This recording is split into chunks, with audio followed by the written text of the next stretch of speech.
Hi, welcome to Mondays with Melissa. What I want to talk about today is Medicaid and income.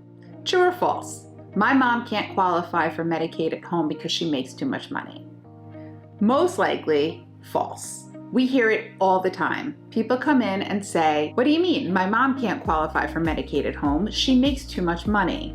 And that's a very common misconception and something that a lot of people hear from their neighbor, their friend, whoever they're talking to about Medicaid, because they don't understand the nuances of what you actually need to do when somebody is going on community Medicaid. So what the rule is that if somebody is applying for coverage at home for community Medicaid for an aide to come in, they can only make a certain amount of money every month.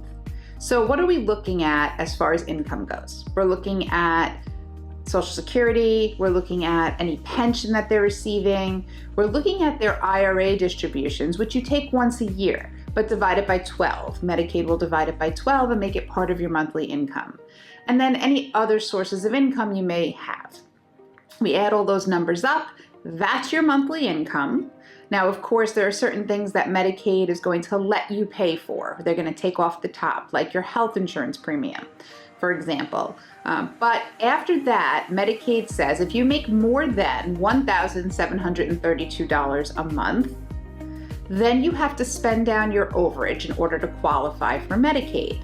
So right there is where people say, "Oh, mom makes too much, forget it, she won't qualify." But that's not the answer. The answer is she needs to spend down her excess income. She needs to spend down that overage. So how does she do that?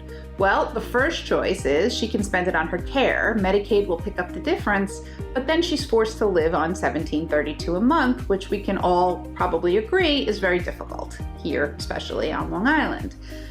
But what she can also do is set up something called a pooled income trust, which is a special type of trust that will house that excess income every month. So mom will get all of her income, she'll have a magic number that she has to send to that pooled trust every month, and then the money in that pooled trust, minus some administrative costs on the pooled trust end, that money can be used to pay for anything that's in mom's name.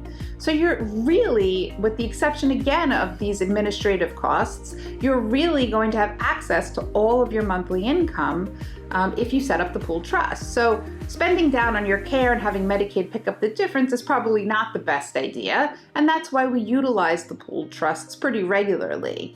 And there are some rules and requirements and nuances to the pooled income trust, certainly something to discuss on a one-to-one basis, case by case, but I just want you to know that the answer of my mom doesn't qualify because she makes too much money is going to be, most times, going to be false. So make sure you give us a call, put any questions in the comments, like, share, and subscribe, and we'll see you next week.